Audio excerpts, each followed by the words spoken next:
Marvel's Fantastic Four keeps sinking like a stone at the box office, but the real problem for Disney is that their next big bet, Avengers Doomsday, is mired in production trouble behind the scenes, of the kind that is giving Fant4stick a run for its money.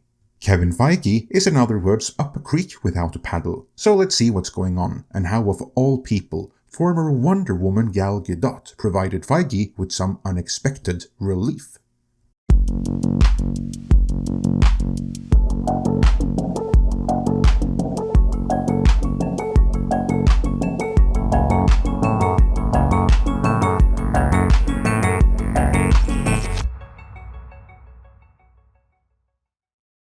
This video is sponsored by Surfshark. 2025 marks the first time in 17 years where DC beat Marvel at the box office, as that is how long it's been since Christopher Nolan's The Dark Knight came out and rocked the world. For those keeping track, yes, that does mean we are now as far away in time from The Dark Knight as The Dark Knight is from Terminator 2 and The Secret of the Use. 17 years, give or take, is also about as long as comic book movies could be expected to earn more internationally than domestically, as the quality that went into the movies in most of that time frame, combined with increased theatrical infrastructure around the world, made comic book movies worldwide events. We're in a different world now though, where one DC movie, which knocked it out of the park domestically, and 3 Marvel movies, which didn't, all underperformed internationally, and in a big way. While this international underperformance is not great for DC, it is for Marvel this represents a huge problem, as Avengers Doomsday is seemingly becoming a disaster right in front of our eyes. We're about to see how, but before we do, summer is over, people are mostly back from vacation, but of course those looking to steal your data never took one, and neither did Surfshark VPN, the sponsor of this video, who will protect your data and secure constant access. I've tried a number of VPNs over the years. Surfshark remains my favorite one, which is why I will work with no other. No matter where or when, I can relax knowing that Surfshark will mask my IP address, exact location, download history, and other data, while their clean web feature blocks trackers, malware, and phishing attempts, enabling safe surfing, especially since Surfshark themselves don't track or store what I do online. As unlike some other popular VPN providers, Surfshark has no activity log. On top of that, Surfshark allows access to regionally blocked websites and also gives some great advantages when it comes to streaming. For instance, you can access 15 different Netflix libraries, all with a different selection of movies and TV series simply by changing your virtual location. And there are many to choose from, as Surfshark has over 3,200 servers in more than 100 countries around the world. And since they sponsor this channel, we naturally have a deal for you. If you use our link surfshark.com/midnight or use code MIDNIGHT at checkout, that gives you 4 extra months of Surfshark VPN for free. Surfshark also offers a 30-day money-back guarantee, so there's no risk in trying it out at surfshark.com/midnight. With that, let's get back to the big problem facing Marvel.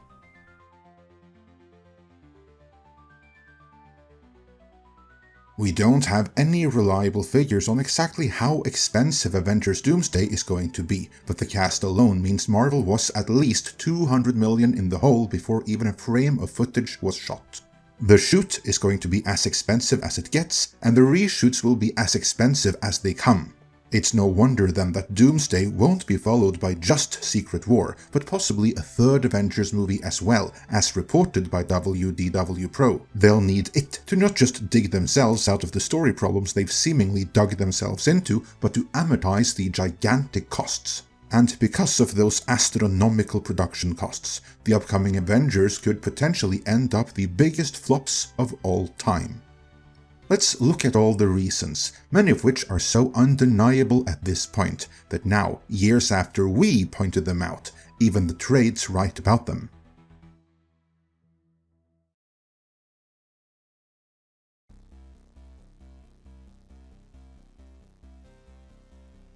The MCU used to be the biggest entertainment franchise of all time, having won over the hearts and minds of audiences all over the world. Both young audiences that grew up with these characters, as well as audiences that never cared about superheroes before, yet Disney and Marvel proceeded to lose them all.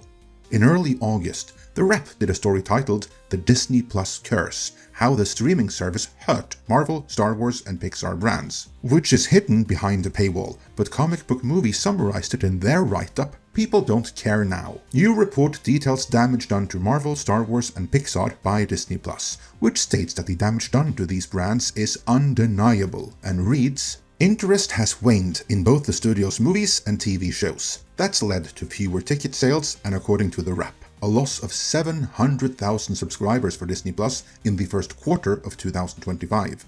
This comes from a piece exploring what Disney's streaming expansion has done to Marvel, Star Wars and Pixar, with one producer with franchise experience telling the trade, given that the quality of the Marvel Disney Plus output has been incredibly mediocre, it's dragged the entire brand down and diluted its creative. People don't care now.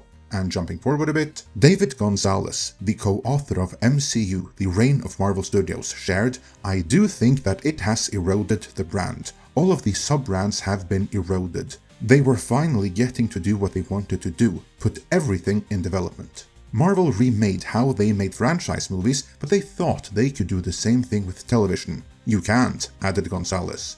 They think they're more nimble than they actually are.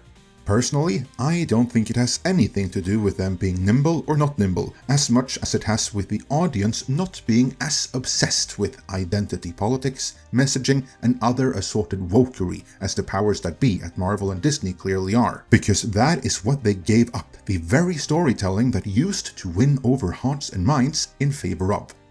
As we and our peers in this corner of YouTube have been saying for years, no one likes a girl boss. And that's virtually all the audience has been fed for years, especially by Disney. And now is the time to pay the price for that.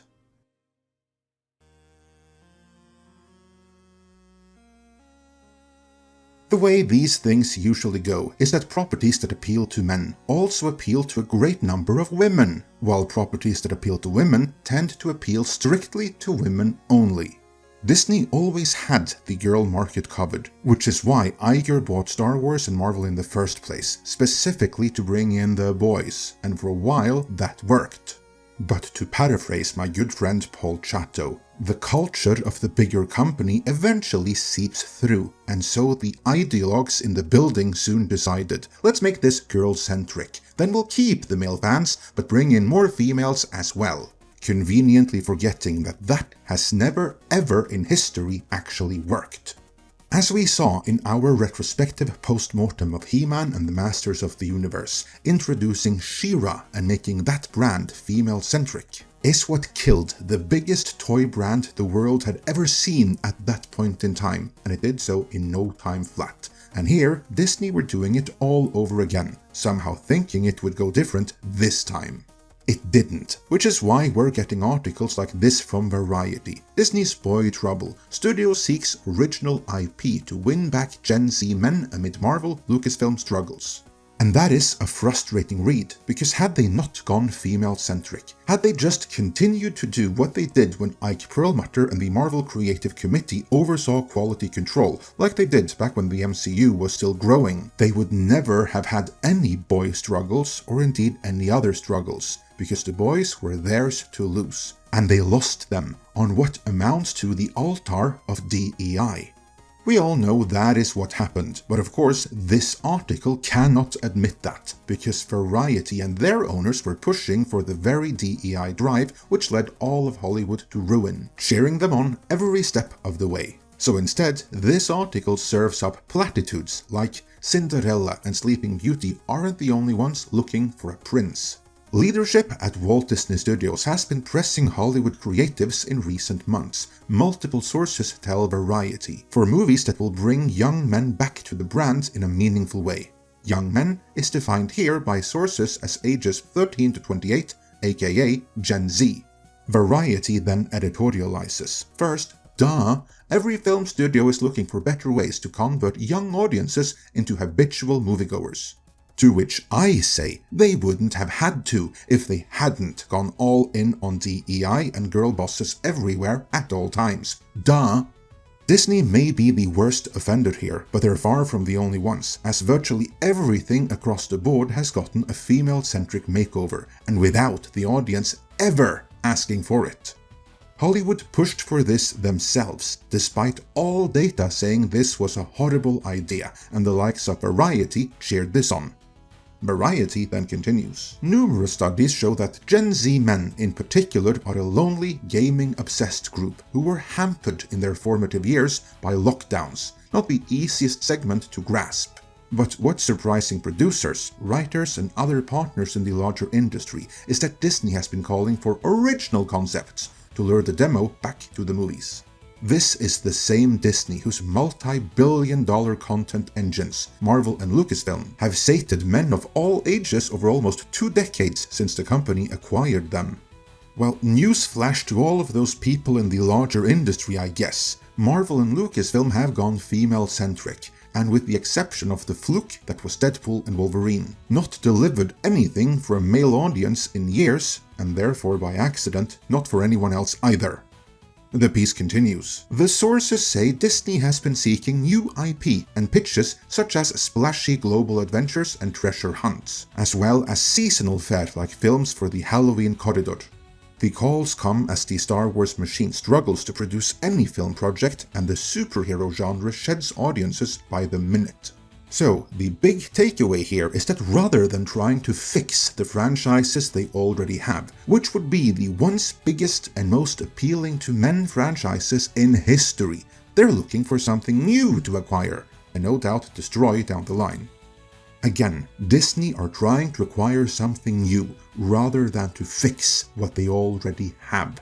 That's really, really bad news, not just for Avengers Doomsday, but for the entire future of the MCU, because as we saw with both Thunderbolts and Fantastic Four First Steps, they thought they were on the right track with those, but the audience didn't show up.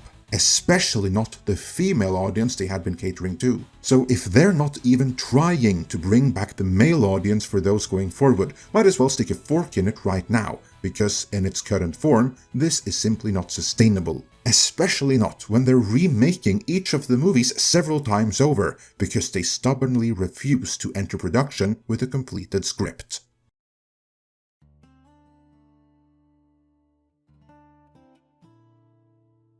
James Gunn made it clear that under his watch, no DC Universe project would be going in front of cameras before the script was good and ready, which many took to be a dig at Kevin Feige, who is notorious for entering production with a script that is still a work in progress and subject to change during production. Nia Costa, the director of The Marvels, aka the single biggest flop in MCU history, and the one catastrophic failure that signaled to the world that the brand really had been damaged and tremendously so, recently suggested her movie suffered due to a lack of a really solid script, which led to the movie being reshaped while it was being filmed, saying, "It was interesting, because there was a certain point when I was like, okay, this isn't going to be the movie that I pitched, or even the first version of the movie that I shot." And she is far from the only Marvel director with that experience, as retooling any given movie while they're making it would appear to be the Kevin Feige way, and that may very well be the ultimate source of trouble on Avengers Doomsday.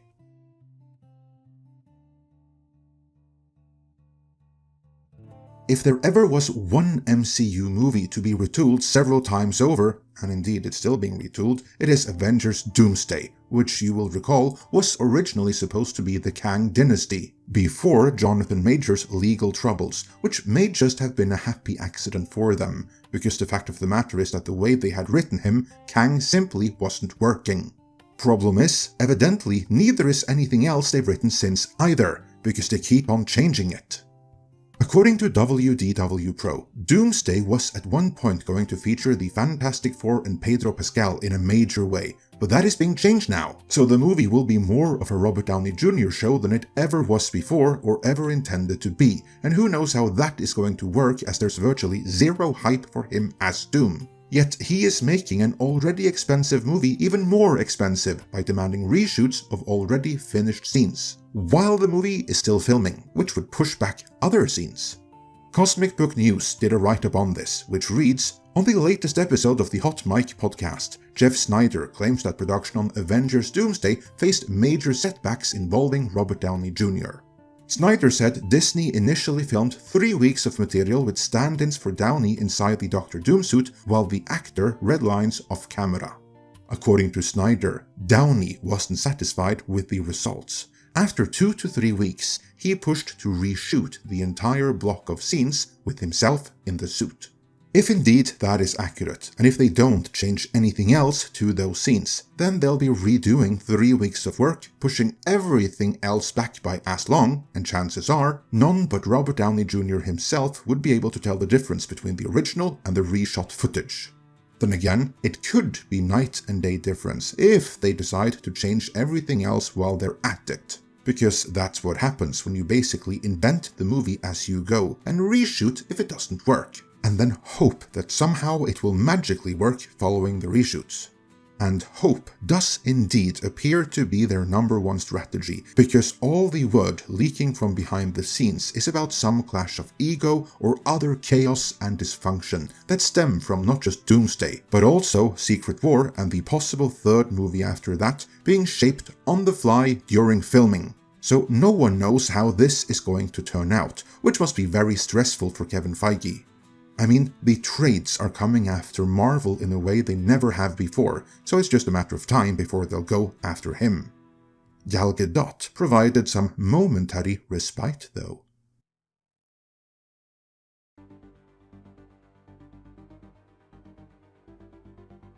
Ever since Fantastic Four nosedived and face-planted in its second weekend, Marvel, the MCU, and Kevin Feige has received a lot of heat even in the trades, especially as there have been no other flops of compatible size and scope since, to steer away the attention of the trades. So I'm sure there was much relief when Gal Gadot herself provided a moment of respite, when she briefly shifted the attention away from the flop that was Fantastic Four and back onto Snow White, when she opined that Hollywood pressure to speak against Israel affected Snow White at the box office. Which is a very classy, diplomatic way of addressing the fact that star Rachel Zegler, who is very pro-Palestine, let her activism influence her professional relationship with Gal Gadot. So the brief attention on that gave Kevin Feige, if nothing else, a moment's break from the negative spotlight, even though it didn't do much for Iger, as Snow White was, after all, yet another Disney failure in what is starting to be a very long line of them. But looking at everything working against Doomsday, the worst may be yet to come. Let me know your thoughts on all of this in the comments. And before you go, remember to protect your online privacy. So use our link surfshark.com/midnight or use code MIDNIGHT at checkout to get 4 extra months of Surfshark VPN for free.